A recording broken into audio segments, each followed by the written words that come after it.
بسم اللہ الرحمن الرحیم۔ اللہ کے نام سے جو رحمان اور رحیم ہے۔ وَلَقَدْ يَسَّرْنَا الْقُرْآنَ لِلذِّكْرِ فَهَلْ مِن مُّدَّكِرٍ۔ ہم نے اس قرآن کو نصیحت کے لیے آسان ذریعہ بنا دیا ہے، پھر کیا ہے کوئی نصیحت قبول کرنے والا؟ بسم اللہ الرحمن الرحیم۔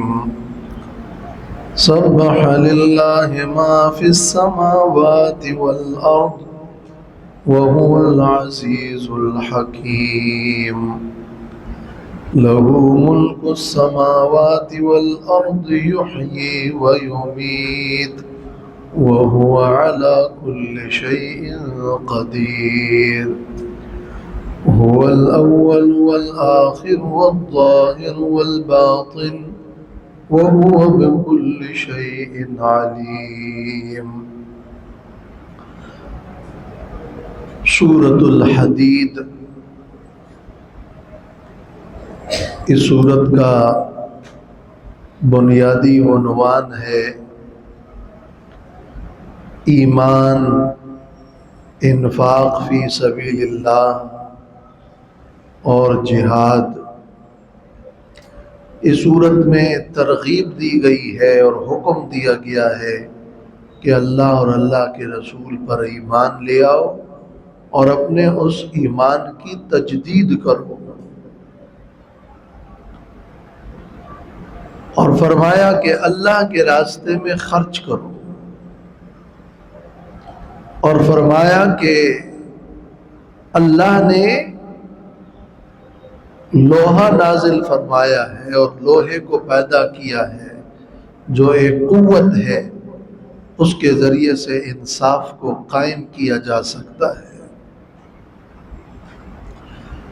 تو تین الفاظ گویا کہ اس سورت کا بنیادی مضمون ہے: ایمان، انفاق اور جہاد۔ یہ عنوان سورت ہے۔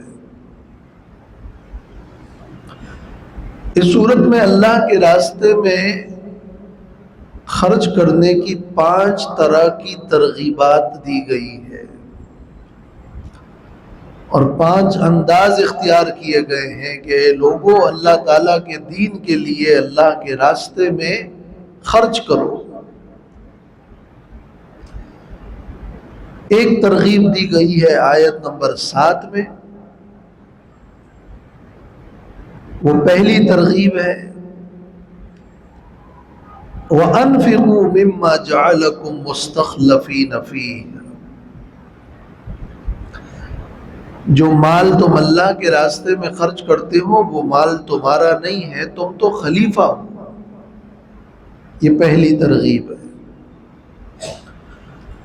دوسری ترغیب دی گئی ہے آیت نمبر 10 میں، وَمَا لَكُمْ أَلَّا تُنْفِقُوا فِي سَبِيلِ اللَّهِ وَلِلَّهِ مِيرَاثُ السَّمَاوَاتِ وَالْأَرْضِ۔ اللہ کے راستے میں تم خرچ کیوں نہیں کرتے ہو؟ یہ مال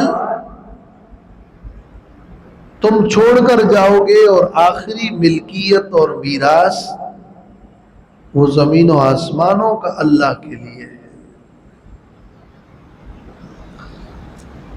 تیسری ترغیب کا انداز یوں ہے جو آیت نمبر 11 میں ہے، من ذا الذی یقرض اللہ قرضا حسنا فیضاعفہ لہ۔ جو اللہ کے راستے میں خرچ کرے گا اللہ تعالیٰ اس کے بدلے میں زیادہ عطا فرماتا ہے، اجر عطا فرماتا ہے۔ اس سے تمہارے باطن کی اصلاح ہوتی ہے، تمہاری منافقت ختم ہوتی ہے، تمہیں ایمان کا نور ملتا ہے۔ یہ ترغیبی انداز نمبر 3 ہے آیت نمبر 11 میں۔ چوتھا انداز ترغیب کا ہے آیت نمبر 21 میں، اعلموا انما الحیاۃ الدنیا لعب ولہو وزینۃ وتفاخر بینکم وتکاثر فی الاموال والاولاد۔ یہ دنیا تو لغو و لعب ہے اور کھیل ہے، زیب و زینت کی چیز ہے. یہ دنیا کا مال حقیر ہے. اس کے لیے مثال دی اور ترغیب دی گئی ہے. اور 5ویں ترغیب ہے آیت نمبر 22 میں کہ ما اصاب من مصیبت فی الارض ولا فی انفسکم الا فی کتاب. یہ مال، اس کے ذریعے سے تمہاری مصیبت ٹلے گی نہیں، بلکہ مصیبتوں کے لیے تو ایک وقت مقرر ہے اور ہر چیز تقدیر میں ہے. تو مال جمع کر کر کے نہ خرچ کر کے یہ خیال کرنا کہ مصیبت ٹلے گا، تو عقیدہ تقدیر پر راضی رہ کر اللہ کے راستے میں خرچ کرو. یہ 5 ترغیبات اس صورت میں بیان کی گئی ہے، اور یہ اہم ترین اور مرکزی سبق ہے اس صورت کا. مال اللہ کا ہے، یہ مال چھوڑ کر جاؤ گے، خرچ کرو گے تو اضافہ ملے گا، اور دنیا ناپائیدار ہے، لہو و لعب و حقیر ہے، اور تقدیر میں سب لکھا ہے. یہ 5 باتیں آیت نمبر 7 میں، 10 میں، 11 میں، 21 میں، 22 میں، 5 آیات یہ جو میں نے حوالے دیے، اس میں اس کو کہتے ہیں انفاق فی سبیل اللہ کی ترغیبات 5. 5 ترغیبات.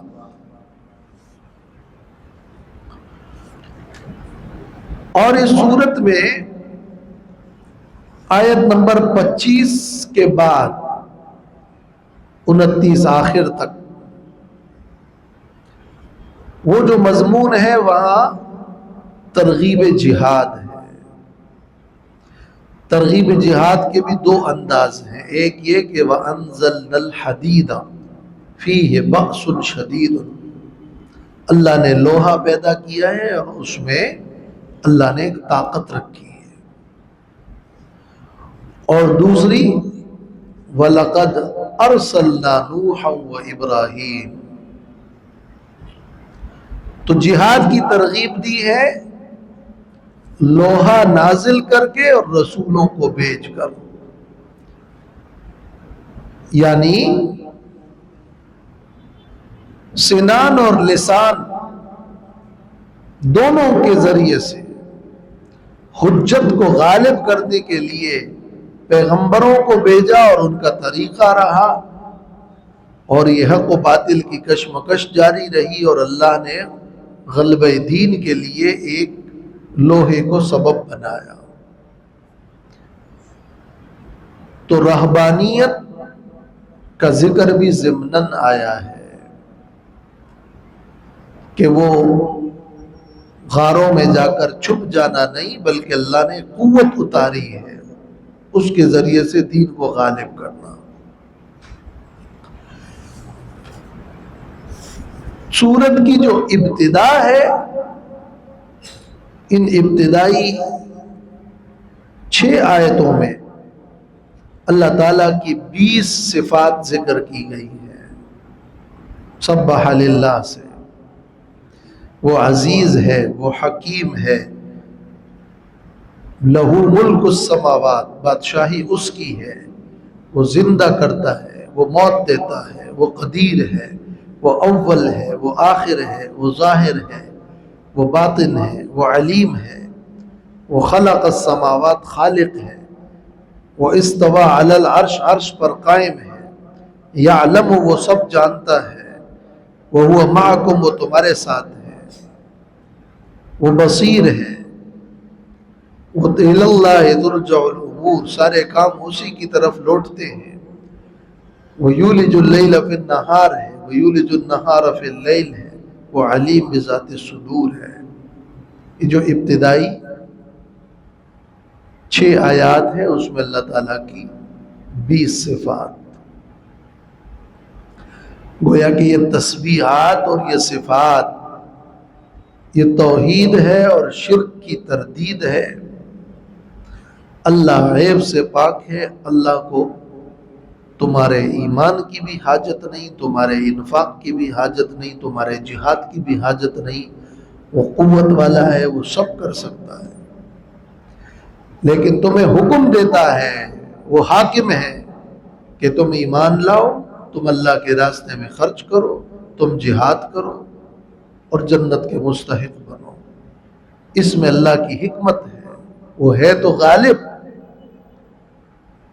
وہ محتاج نہیں، تسبیح اس کی ہے، وہ نہ عاجز ہے نہ محتاج ہے، نہ ظالم ہے نہ فانی ہے، لیکن اس نے جو بھی حکم دیا وہ حکمت پر مبنی دیا۔ تو یہ ابتدائی جو صفات باری تعالی ہے، یہ اس انفاق فی سبیل اللہ کے مسئلے کو، جہاد کے مسئلے کو بھی واضح کرتا ہے اور یہ توحید بھی ہے۔ تو سورۃ الحدید کا خلاصہ یہی ہوا کہ آیت نمبر 1 سے 25 تک انفاق فی سبیل اللہ کی ترغیب ہے، اس کے 5 طریقے ہیں، اور 25 کے بعد جہاد کی ترغیب ہے، لوہا نازل کر کے اور رسولوں کو بھیج کر۔ الترغیب الی الانفاق بالوجوہ الخمسہ والترغیب الی الجہاد بانزال الحدید وبانزال الرسل،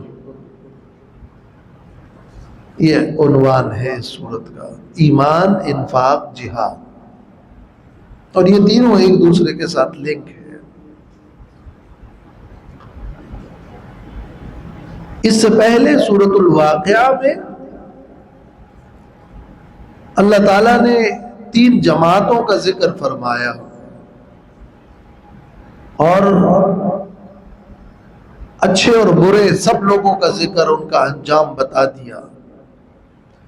اب اس صورت میں ہے کہ یہی دعوت لوگوں تک پہنچانے کے لیے اللہ کے راستے میں خرچ بھی کرو اور جہاد بھی کرو، اس کو مان لو، اس پر ایمان لاؤ، اس کے لیے خرچ کرو اور جہاد کرو۔ تو یہ ربط ہے کہ وہاں دعوت ہے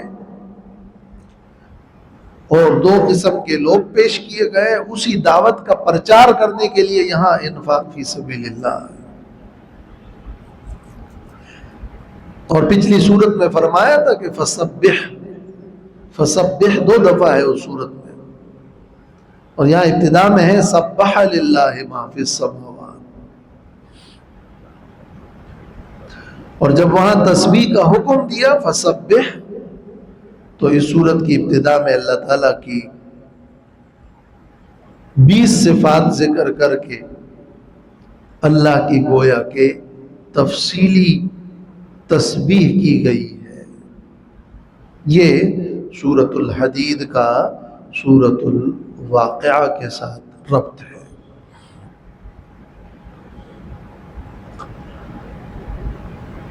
یہ سورۃ الحدید مسبحات میں سے ہے،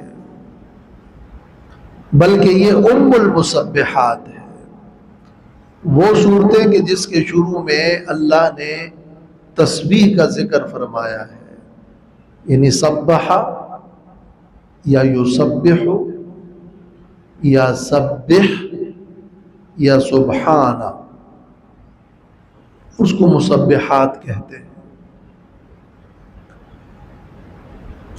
تو 3 صورتیں ہیں جس کے شروع میں سبحہ ہے، سبحہ یہ ماضی ہے، اللہ کے لیے تسبیح بیان کی ہے، یہ اس سورۃ الحدید میں ہے، سورۃ الحشر اور سورۃ الصف، اس میں ماضی کا صیغہ ہے۔ اس کے بعد 2 صورتیں ہیں، ایک سورۃ الجمعہ اور دوسرا سورۃ تغابن، اس میں یسبح ہے، شروع میں یسبح، صیغہ مضارع، اللہ کے لیے تسبیح بیان کرتی ہے اور کرتی رہے گی. تو سبح تسبیح بیان کی ہے اور جو سبح تسبیح بیان کرتی ہے. یہ 2 صورتوں میں یہ ہے، یہ 5 صورتیں ہو گئی.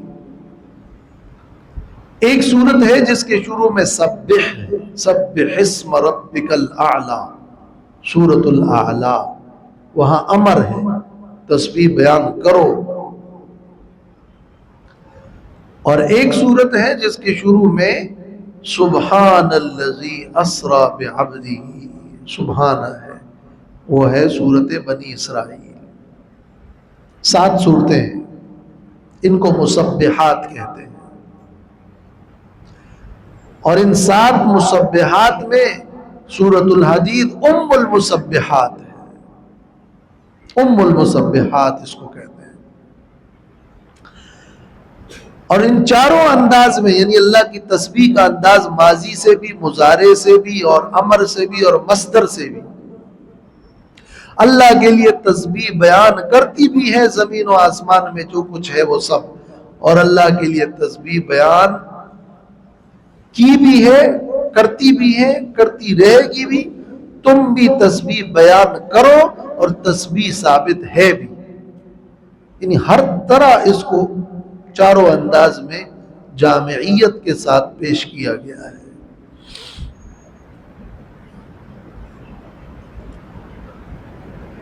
اس سورت کے بارے میں ترمذی شریف میں ایک حدیث ہے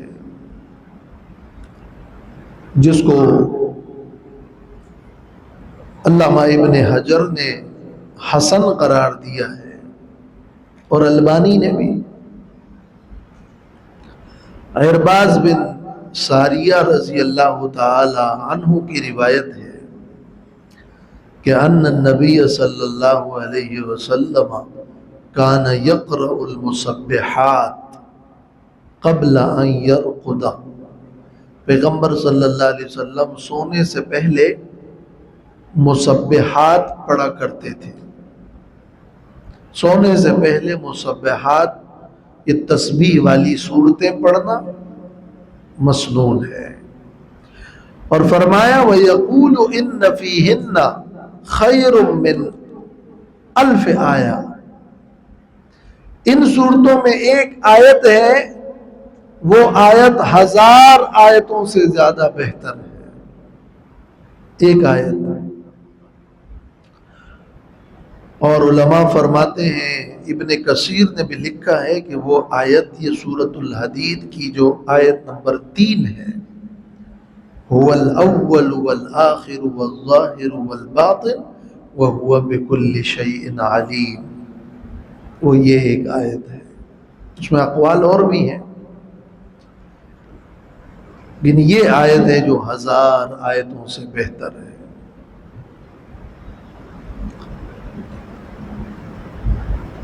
بسم اللہ الرحمن الرحیم.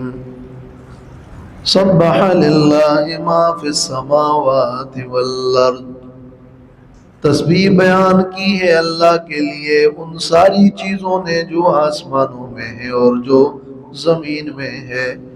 وَهُوَ الْعَزِيزُ الْحَكِيمُ، اور وہ اللہ غالب ہے اور حکمت والا ہے. لَهُ مُلْكُ السَّمَاوَاتِ وَالْأَرْضِ، اس اللہ ہی کے لیے بادشاہی ہے آسمانوں کی اور زمین کی. یحیی و یمیت، وہ اللہ زندہ بھی کرتا ہے اور موت بھی دیتا ہے. وَهُوَ عَلَى كُلِّ شَيْءٍ قَدِيرٌ، اور وہ اللہ ہر چیز پر ہے قدرت رکھنے والا. هُوَ الْأَوَّلُ وَالْآخِرُ، وہ اللہ اول بھی ہے اور آخر بھی ہے. والظاہر والباطن، اور ظاہر بھی ہے اور باطن بھی ہے. وَهُوَ بِكُلِّ شَيْءٍ عَلِيمٌ، اور وہ اللہ ہر چیز پر ہے علم والا.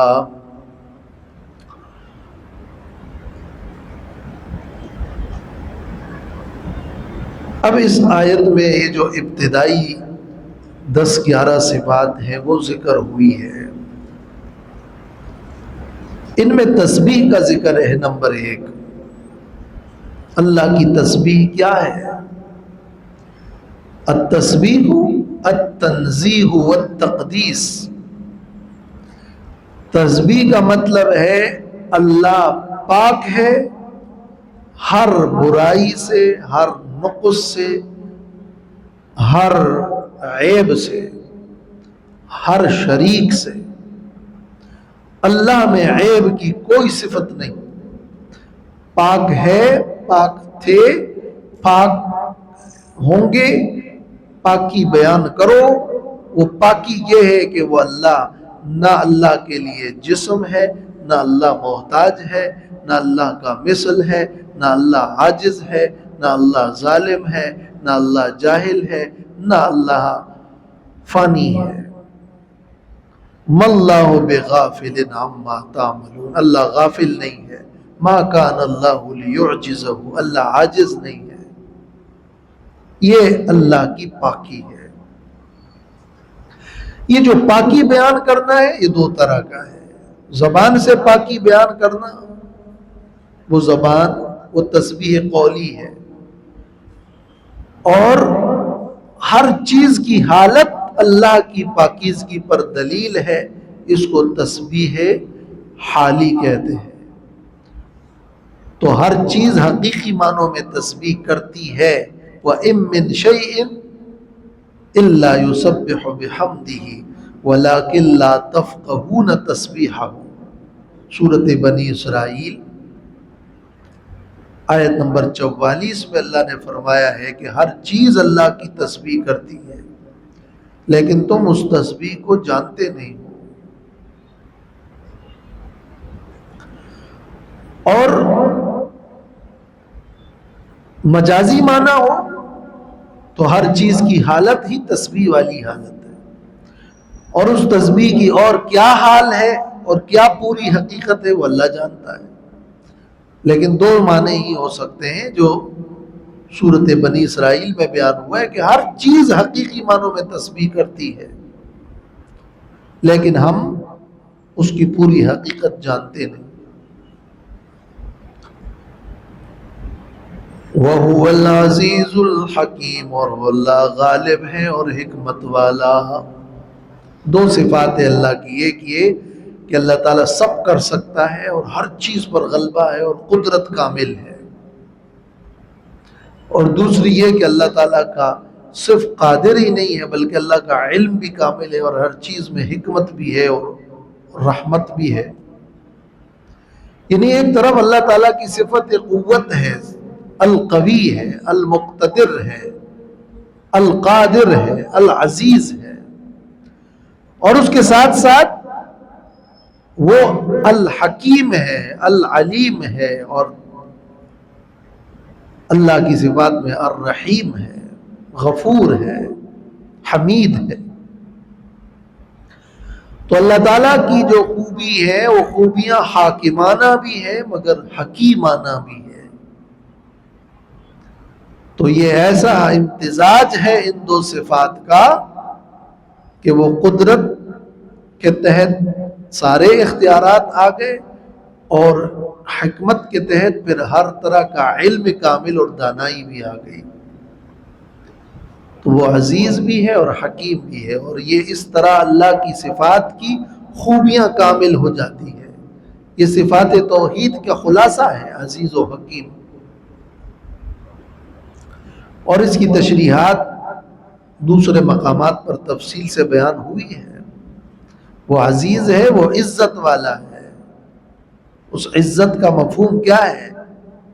وہ یہ کہ وہ سب کر سکتا ہے، وہ قہار ہے، اور وہ یہ کہ وہ ذی قدر ہے۔